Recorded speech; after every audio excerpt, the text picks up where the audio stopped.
gente, hoje a gente começa mais um programa, dessa vez um programa virtual.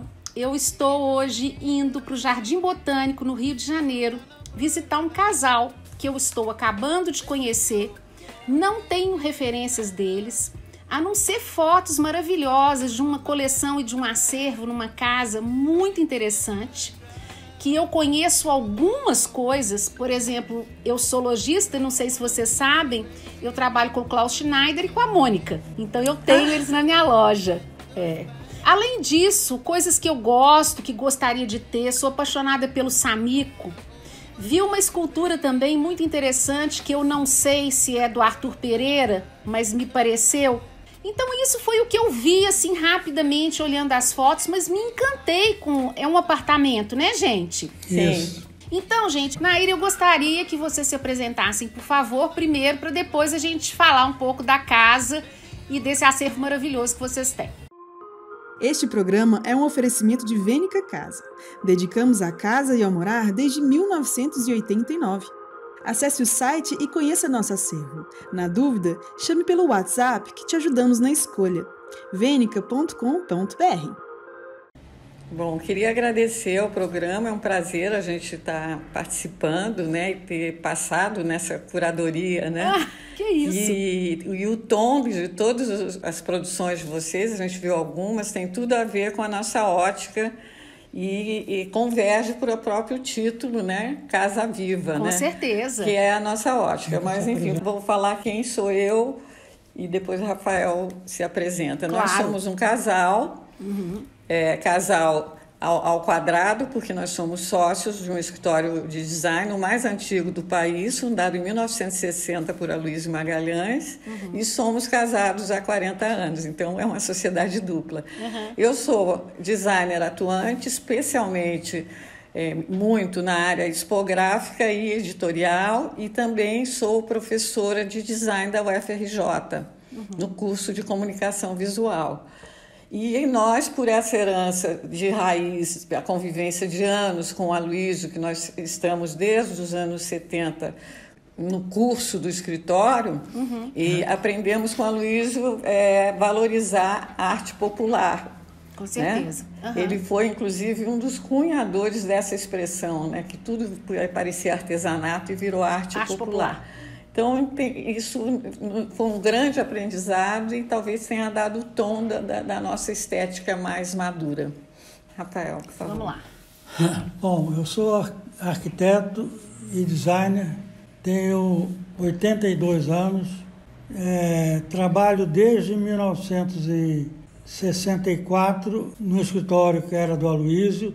Hoje, já há bastante tempo, chama-se PVDI Design e tenho muito orgulho da nossa produção profissional no escritório e, por tabela, a gente foi acumulando também, a partir de viagens e conhecimento, um acervo muito grande e muito variado, tanto de arte popular quanto de arte brasileira, de arte, enfim, de arte como um conceito geral. Eu também tenho um viés de escultor, porque do escritório a gente fez muitos troféus para clientes. Interessante. Então, eu tenho vários troféus. E são quase como escultura. São quase como escultura. Um deles é o troféu Mambembe, que é muito conhecido. Sim. São duas lâminas de acrílico paralelas, né? Separadas. Então, uma representa... São dois meio perfis. Um representa o personagem e o outro o ator. Junto na imagem da realidade do palco. E só para dar um exemplo. O outro que eu também acho bem interessante é esse aqui, que é um prêmio Grover, que é uma lâmina de metal recurvada, formando a Bahia, o perfil da Baía de Guanabara, porque essa ONG é lá na Urca, que pode ser vira uma mini escultura, né? Um segmento muito interessante que, né, assim, a gente sabe que existe, mas às vezes vê as peças, não conhece os autores. Não é verdade? E eu acho assim, a nossa formação e também o nosso percurso de tantos anos educou muito o nosso olhar. Com certeza. Né? E o nosso enfoque social e cultural, A gente tem total raiz fincada no nosso solo, mas a gente tem olhar para o mundo, né? Com certeza. O tempo todo, muito antes da globalização, sempre tivemos essa preocupação.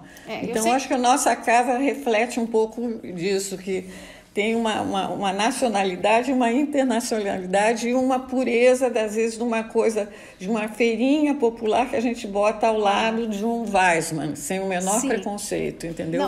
A gente viajou muito a trabalho e...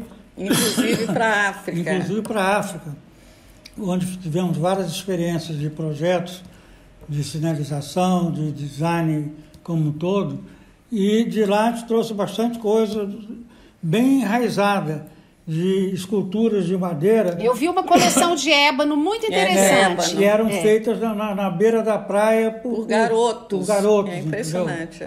Tem muita Qual coisa país? Angola. Em Angola.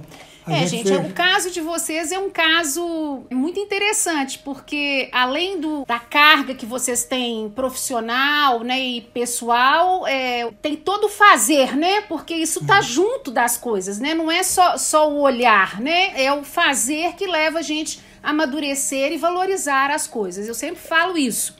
Quando vocês falam que tem desde uma obra de arte até uma coisa de feirinha, eu acho que a Casa Viva, ela é isso aí, é aquela pessoa que se permite e que tem um nível para poder conhecer o que é interessante, o que é bom em todos os mundos, não é mesmo? E a gente é contra o engessamento de uma ambientação de uma casa.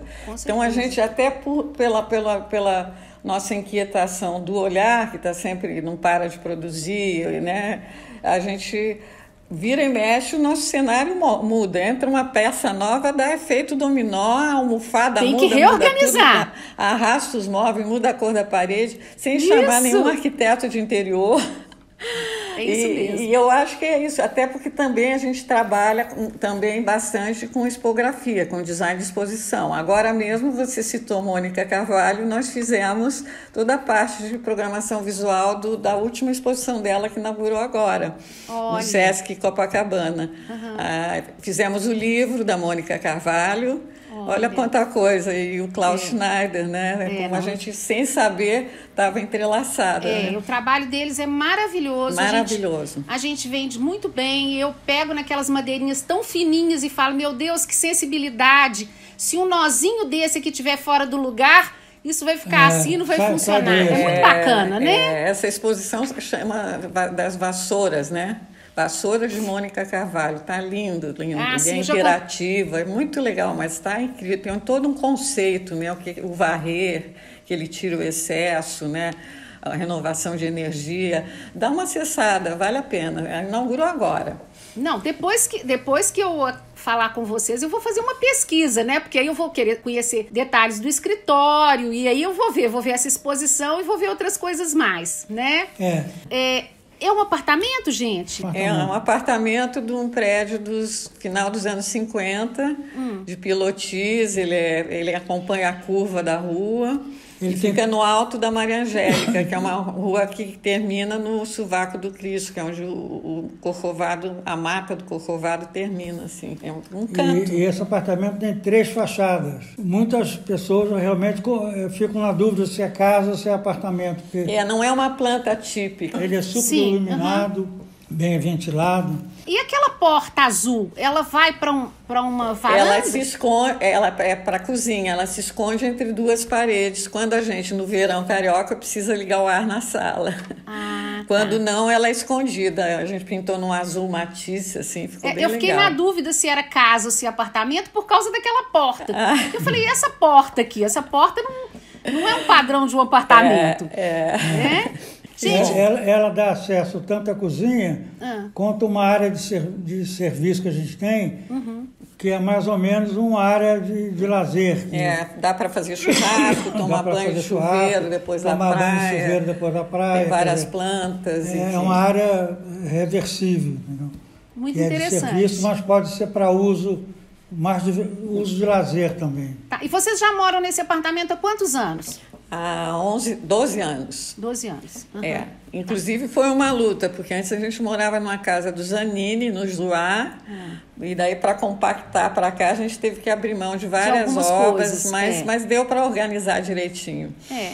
Hoje a moradia pra gente com um pouquinho mais de segurança é um apartamento, né? Não, sim, e a vida rola e a gente tem que mudar. Eu sou aquariana, tem que mudar. É verdade, eu também gosto de mudar. Eu gosto muito de mudar acho que de casa e as coisas da casa, né? De lugar. Exatamente. Né? Eu acho assim, eu sempre faço essa analogia, que a vida é que nem um projeto, né? Projeto você não tem levantamento de dados, análise, conceituação e detalhamento. Para depois produzir. A vida da gente tem que... Opa, mudou de página, tem que mudar. Com meu certeza. Olhar, tem que mudar meu posicionamento, isso não dá mais, né? Nada é estático, se reinventar. Né, gente? Exatamente. Você falou que você tem um sofá da Janete Costa, é aquele arredondado? É um tríptico, são 2 sofás, e, inclusive você pode organizar de várias maneiras, já tiveram juntos, já tiveram costas com costas, é um puff e 2 sofás. Eu comprei numa feira de design no Rio Centro, ainda na casa do Joá, nos anos 90. Você vê, você comprou nos anos 90. Agora, a gente não tem mais revista de decoração, mas se a gente olhar as decorações atuais, eu vou te falar que 80% dos sofás estão arredondados. Eu já vi. É um revival. Eu já reparei. É um resgate, né? Se você falasse comigo que você comprou o sofá ontem e colocou aí... É incrível. Você sabe que meu olhar já tinha pensado isso. É muito interessante. São os resgates. Nada se inventa, né? Sempre se reinventa. Mas a humanidade está sempre assim. É muito interessante esse dado, né? Porque às vezes a gente menospreza alguma coisa e é impressionante como é que... Eu acho até que ficou esse boom, né, da televisão grande, né? Tinha sempre esses apartamentos, por exemplo, da Barra, esses não muito grandes. É sempre assim, o sofá é uma televisão enorme na frente, paralela. Eu acho que cansou um pouco dessa estética. E a coisa mais barroca, mais aconchegante, mais arredondada, ela... Com essa diversificação de possibilidades de composição, né? Não, eu sempre, quando estou assim, trabalhando e dando alguma dica de disposição, eu falo assim, você vai pôr esse sofá aqui, o interlocutor, você está conversando com alguém, a pessoa está onde? Está do seu lado? Né? Porque é meio esquisito, né? Mas ficou mesmo, e a televisão que é toda poderosa e a pessoa em frente e às vezes não tem nenhuma poltrona, nada do lado. A gente pintou a parede de roxo, é um roxo quase que de Semana Santa, onde tem a televisão. Então o preto da televisão some. Fica um nicho, vocês podem ver nas fotos. Na foto não, no vídeo. No vídeo, que a televisão fica num nicho quase que sumido. Imperceptível. Muito bacana. Eu vi uma mesa redonda, ela é de jacarandá. Eu não sei exatamente. É de embuia. Eu acho que é embuia. Ela é maciça. Olha. E tudo tem história, que isso era a mesa da cozinha do apartamento do meu irmão, que era um apartamento muito grande em Ipanema. Ele se separou e eu falei, opa, eu quero essa mesa. E aí veio, a gente comprou e está até hoje. Ela é muito prática, tem 1,50 m, cabe até 8 pessoas. E o centro dela é móvel, né? Prato giratório? E você pode tirar esse centro também, se quiser usar uma toalha, entendeu? Tá. Para não atrapalhar, não precisa ser só jogo contraste, que a gente adora um contraste também. Né? As cadeiras são Barcelona, 4 cadeiras Barcelona, que eram do escritório dos anos 70. A gente resgatou, deixou até com rodinha. E 2 cadeiras Philips Starck. E 2 cadeiras com espaldar alto. Eu vi.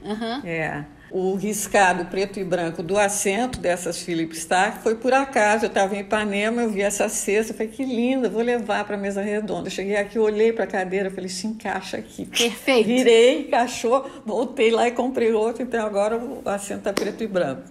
Muito legal. Assim a gente vai. Amanhã eu enjoo, tiro, ela fica preta de novo. É isso aí. É esse o olhar.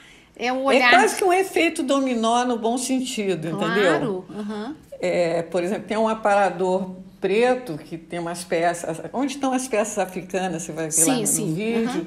Ele tem uma vitrine que a gente vai mudando os objetos, como se fosse uma vitrine de uma exposição. Então, agora está um livro muito grande que o Aloysio fez do Lancia, que ganhou até prêmio na feira de Israel. Mas uma semana atrás estava cheio de bilhetes de amigos, uma foto da minha neta, uma folha seca. Então eu acho que a casa tem que ter essa possibilidade dela ser um ser vivo, dela dialogar, dela te provocar. Tipo assim, olha esse cantinho, por que você não bota uma planta aqui? Daí fica aquela planta 3 meses, olha, esse cantinho pode ser reformado. Tira a planta e bota uma escultura, ou bota uns livros. É quase que uma brincadeira. Eu acho que a casa tem que falar com você. Não é à toa que o título de vocês é redondo, Casa Viva. A casa tem que ser viva. Assim penso eu. Pena que isso está tão distante da realidade. Muitas vezes aqui vejo uma foto de uma casa que me manda, eu falo, será que eu já vi essa casa? Estou achando que eu já vi. Até os quadros, às vezes as pessoas querem um mesmo padrão. Eu não consigo entender como é que as pessoas chamam decoradores para escolher os quadros da casa. Isso é muito impessoal, né? Geralmente são móveis brancos. Eu acho que são as tais das modas, que tem em todos os setores visuais, né? Na indumentária, na arquitetura, a moda existe, vai existir sempre. Mas se a gente puder personalizar, sempre é bom, né? Nossa, você entrar numa casa, né, e ver a casa, a pessoa não precisa estar ali, a pessoa não precisa. Você consegue captar muito da pessoa, da família, através do que você vê. Isso é uma marca registrada, não é mesmo? Eu acho que outra influência também, nossa... Nós fomos muitas vezes, por conta desse trabalho em Angola, a gente voltava para Paris. Uhum. E ainda fomos outras vezes, independente desse trabalho. Eu fui criada em colégio, no primário lá no Paraná, freira francesa. E eu não sei, apesar da nossa casa ser muito raiz brasileira, eu acho que ela tem muito da estética do decor francês. Que uma casa francesa é sempre viva. Ela tem muito detalhe. Você pega uma revista de decoração francesa e diz, nossa, não é uma coisa de moda, sempre tem uma coisa personalizada. Tem então, um clássico, tem... Né, tem uma mistura, exatamente. É muito. Você fez uma boa comparação. Eu acho que é por aí mesmo. É essa casa que você consegue imprimir, além da história, um estilo assim aconchegante. E tem uma frase que é ótima, que eu aprendi quando eu estava para casar, no meu primeiro casamento, Rafael, meu segundo marido, que uma cunhada minha que tinha um apartamento lindo na Vera Soto, de frente para o mar, em Ipanema. Eu estava falando, não sei como é que vai ser a minha casa. Ela disse, Nair, aprenda uma coisa. Coisa bonita combina com coisa bonita. Quer dizer, e qual é o meu conceito de bonito, qual é o seu? É pessoal, entendeu? Isso é um detalhe. Então é uma coisa de você buscar essa harmonia e esse tom lúdico. Eu acho que também tem que ter uma certa surpresa. Tem que ter uma brincadeira, tem que ter. E eu sempre falo, tenho umas amigas que são críticas, Vênia, que eu gostei dessa que você mostrou, eu não gostei daquela. Falei, gente, não é para gostar. Se vocês não têm essa percepção, é para vocês entenderem como é a cabeça das pessoas, as possibilidades que as pessoas têm, como é que a sua é completamente diferente da minha. Isso que é interessante, a diversidade que você vê nas casas das pessoas. Isso é que me fascina.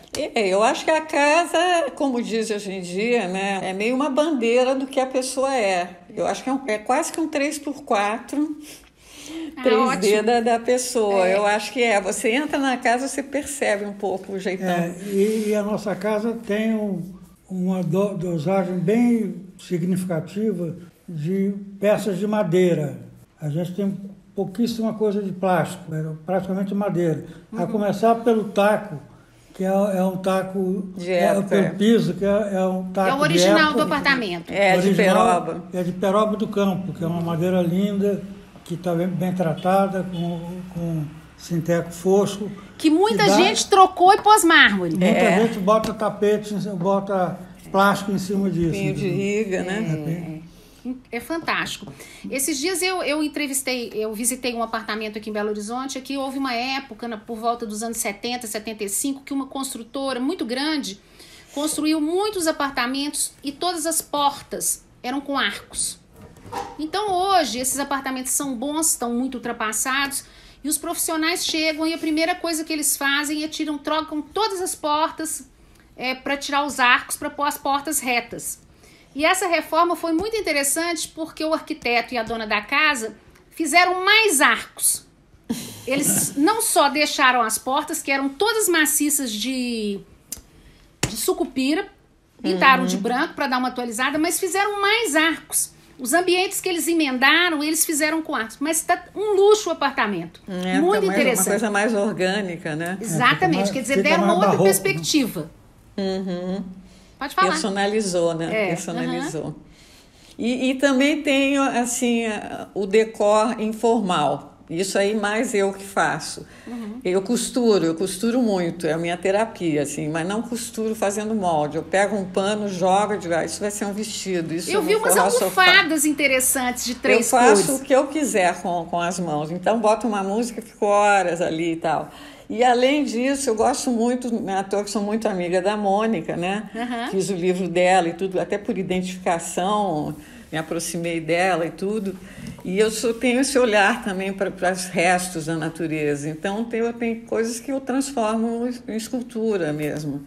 Tem uma peça aqui que um grande artista plástico veio aqui em casa e falou... No que ele entrou na cena, eu falei assim, de quem é essa peça? Eu fiquei com vergonha, que eu tinha pego na rua quando eu fui caminhar. Aí eu consegui uma base, fiz. Um braço de palmeira seco, mas tem uma forma assim incrível. Eu já vi, tá num cantinho, tá no chão. Já vi. Eu falei, mas você me perguntar. Ele falou, não acredito. Então é isso aí, é engraçado você ter isso. É democrática, nossa casa é democrática. E tem muita coisa pronta na natureza também, né? Muita coisa pronta. Bota coisa pronta nisso. Verdade. Aquela penteadeirazinha que aparece no vídeo, que tem umas coisas secas ali, é meio que uma experiência. Tem um quadro branco com uma coisa seca assim, em formato de árvore, eu peguei na rua também. Vi também. E aí fiz aquela moldura sem vidro e colei, ficou super legal. E isso até é bom, porque chega uma hora, você olha e você não quer mais isso, você desmonta ou dá para alguém. Não tem problema. Mas teve um momento de carinho com aquilo. Sim, em algum momento aquilo personalizou a tua vida, o teu cotidiano. Né? E Me Casa, Sucasa, vocês recebem muita gente? Muita até. Em relação, principalmente agora, a gente até tem comentado, depois da pandemia, poucas pessoas estão chamando, né, para as casas, é engraçado. Se viciou um pouco essa coisa de ir a restaurante. A gente até que... E como eu sou de família grande, a gente sempre assim, almoço para pouca gente, aqui em casa 6 pessoas. Entendeu? Tem uma amiga que disse, Deus o livre, eu 4 no máximo. Pensou um pouquinho, dá 12, 18, entendeu? Vira e mexe, a gente chama. Eu até ando meio preguiçosa agora, mas a gente gosta de trocar, assim, é legal. E as pessoas gostam. E não sei se vocês sabem, né? Eu sou do sul, lá de Curitiba. Lá em Curitiba, assim, os almoços são 12h30, 1h, 1h30 no mar. Aqui, assim, você marca para o carioca, 1h30, eles chegam 2h15 e saem 6 e pouco. Então você tem que ter gás para receber, energia. É longo, né? É longo. Mas ao mesmo tempo, enquanto a gente tiver, né, essas pessoas para trocar, e cada grupo que vem é uma energia diferente, a gente tem amigos de nichos muito diferentes, nós não somos nada preconceituosos socialmente. Já na pandemia, eu não pude ir para Curitiba passar o Natal lá, nós não podíamos ir. E o casal de porteiros também estava meio gosto da família. Nós passamos Natal e Ano Novo com o casal de porteiros do prédio. Que bacana, passaram acompanhados. Por que não? Que são nossos amigos. Então, eu acho que a vida tem que ter essa trança, né? Social, humana, cultural, né? E acho que a própria arte popular é um pouco isso, né? Uma coisa que veio do pequeno, do simples e que atravessa fronteiras, né? O Adão Pereira, toda hora a gente vai lá em Cachoeiro visitá-lo, ele vende peças para a Europa, né? Ele é o filho do Arthur Pereira? Não. Não? O Adão é independente. Ué, mas é com o mesmo sobrenome. Aquela escultura redonda que tem. Sim. É do Adão Pereira. Ah, tá. É porque... a espiral dos bichos é do filho do Arthur Pereira.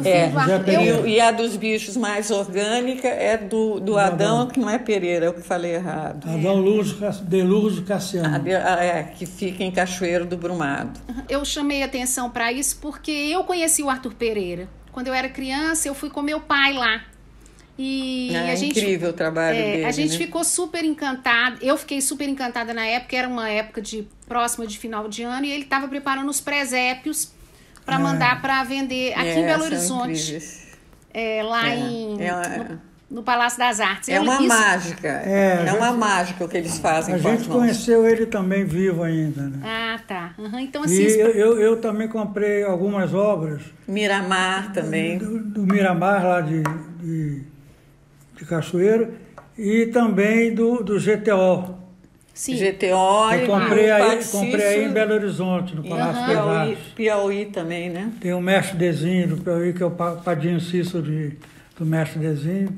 Muita coisa bacana. E o Samico era do escritório antes do Rafael entrar, na época que você ainda estava iniciando, né? O Gilvan Samico trabalhava com a Luísa no escritório. O trabalho dele não fazendo isso. Trabalhava ajudando. Depois é que ele voltou para Pernambuco. É mesmo? Olha, não sabia. Porque a Luísa era de Pernambuco, né? De Recife. Tá. O Samico ajudava na instrumentação do escritório. Ele fazia acabamento de maquete. Fazia instrumentos para cortar pranchas. Olha que interessante. Ele fazia coisas... Por exemplo, não sei se você conhece, um material chamado Zipatone, que é uma película. Tinha, nos anos 70. Que tinha antigamente. Era uma película que você queria fazer uma superfície de cor, você colava tipo aquilo ali e recortava. Sim. E o Samico inventou um Samicotone, que era um papel celofane com uma cera de carnaúba que ele dissolvia e passava no verso e colava praticamente igual Olha que ao bacana. Zipatone, né? Você viu como tudo é coerente, né? Qual foi o grande trunfo dele? Não o principal, mas um dos grandes, da feitura das próprias matrizes super sofisticadas que ele mesmo fazia. Nos mínimos detalhes, né? Imprimia, é incrível. E uma pessoa super simples. E com esse toque surrealista também no trabalho, que eu acho fantástico. Muito brasileiro, né? Também, muito Brasil, né? Muito raiz. Fantástico, O que mais, gente, que a gente podia chamar a atenção aí da casa? Olha, saindo dessa esfera de arte popular, a gente gosta de uma contemporaneidade, entendeu? Quer dizer, um dos exemplos que a gente já falou, essa cadeira Philippe Starck. Sim. Esses bichos mais geometrizados. Eu queria falar do cabide. Me fala do cabide. Isso é incrível. Ele não falou que tinha jeito para escultura? Pois é. Ele, todo Natal ele faz um brinde para os amigos. Esse ano ele inventou... Nesse ano aí, no final ano desse passado, ano, há 3 anos é um atrás. cabide torcido que ele mandou com um bilhetinho, como se fosse uma gravata para cada amigo. Muito lindo! Em várias cores. E o nome disso Guilherme Mansur tem um, inclusive. O nome disso é passarinho. Passarinho, não passarinho. É um pássaro, né? Pois é, mas eu vendo aqui, eu falei, gente, é uma dobradura de um cabide. É uma dobradura de um cabide barato. É a escultura mais barata do mundo. Mas ficou muito interessante. Eu encomendei na internet 50 cabides mandamos de cores para os diversas. alunos. Aí dobrava e fiz uma etiquetazinha que foi uma obra numerada. Eram 40 pessoas. Muito legal, muito inusitado. Era um múltiplo, né? Era um múltiplo. O Guilherme Mansur tem um, o Ângelo Osvaldo, mandei um para ele também. E a outra branca que estava do lado dessa peça? É uma girafa de um arquiteto, professor chamado Roberto Scorzelli, que já morreu. Era professor da UFRJ. Da UFRJ. É uma dobradura? É uma dobradura de metal. De metal, E isso foi muito interessante, que uma vez ele foi lá no escritório, ele foi meu professor quando eu fiz o curso de preparação para entrar na arquitetura. Ele era um professor de desenho. Ele é um grande desenhista. A peça é muito interessante. E ele uma vez foi no escritório com os desenhos e umas dobraduras de papel, pediu orientação a gente de como ele podia fazer para industrializar aquilo. Aí a gente deu algumas orientações a ele, faz isso, faz aquilo. O filho se animou e ele está fazendo essas peças. Aí ele acabou morrendo, depois o filho dele embarcou nessa ideia e fez essa série de bichos Scorzelli, S mudo. Vale a pena. Eu já vi esse nome, não é a primeira vez que eu ouço esse nome. Roberto Scorzelli, com S mudo. E outra coisa, aí não é uma coisa minha, não, mas o Rafael, eu não sei por que, se na infância ele perdeu algum cachorro, algum passarinho, mas tem muito bicho aqui em casa, você já viu, né? É a girafa, passarinho, o leão de prado. E assim, sempre tem uma coisa do animal, é engraçado, né? Uhum. Gente, esse trabalho que está ao fundo aí de vocês, ele é de quem? Os quadros?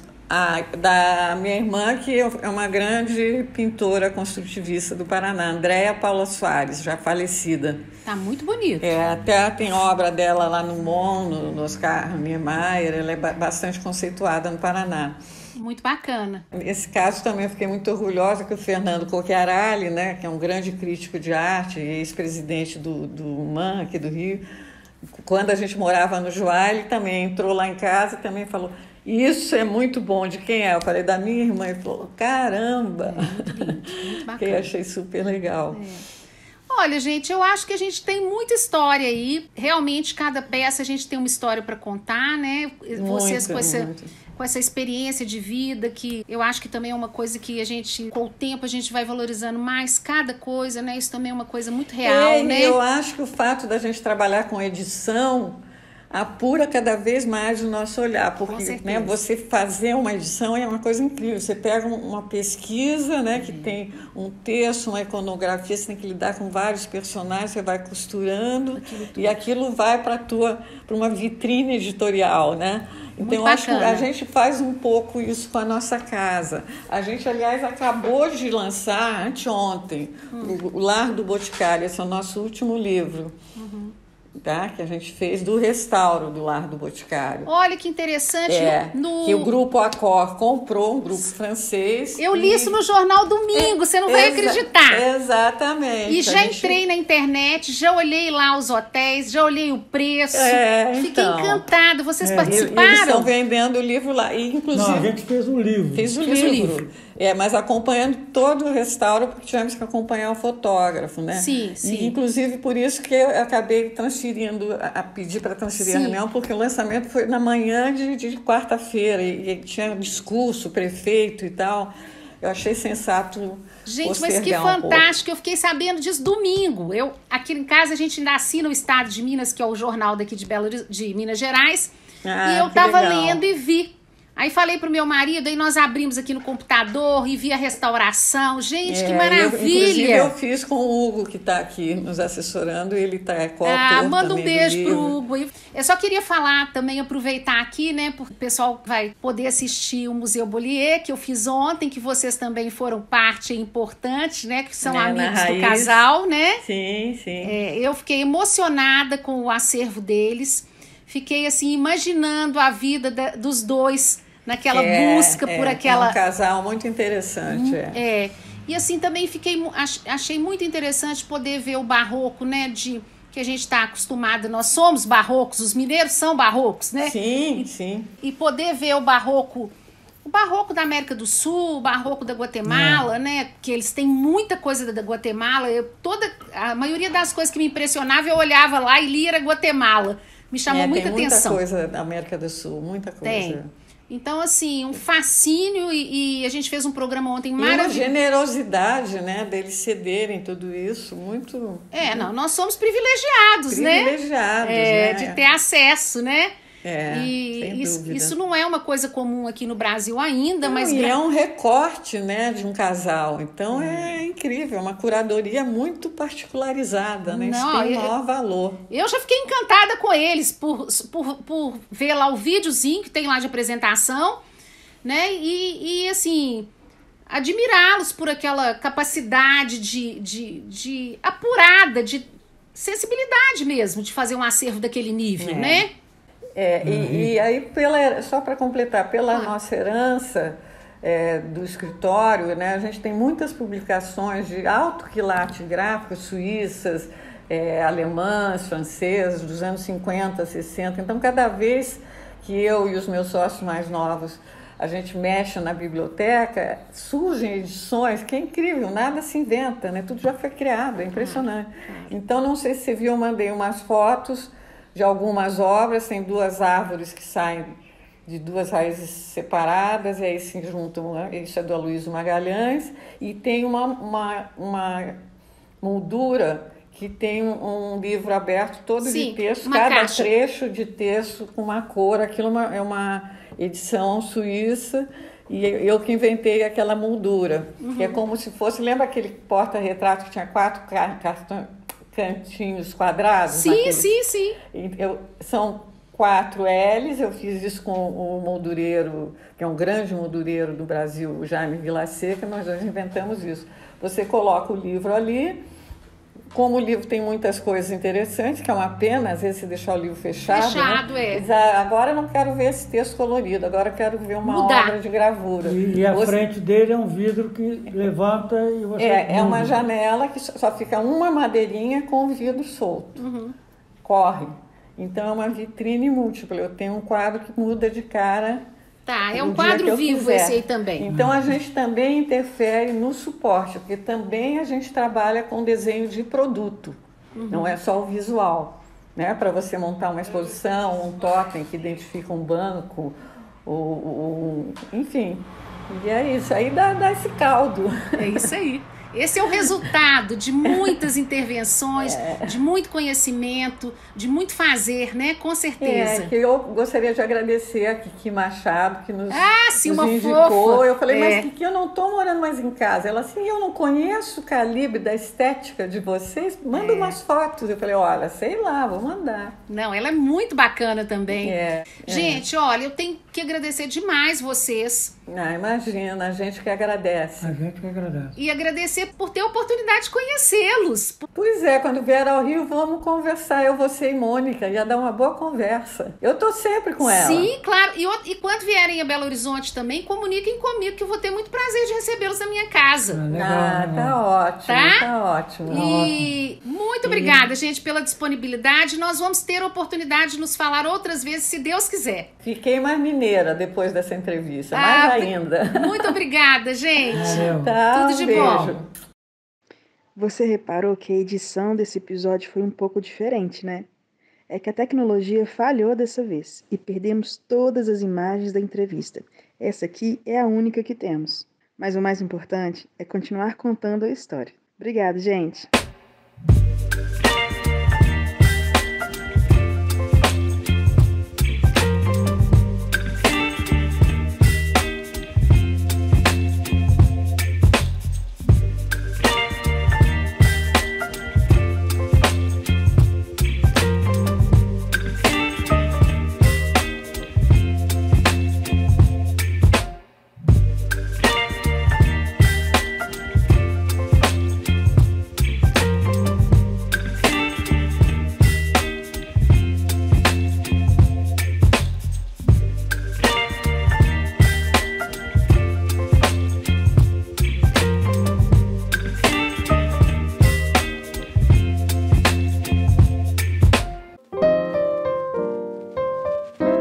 Você se inspirou nesse episódio?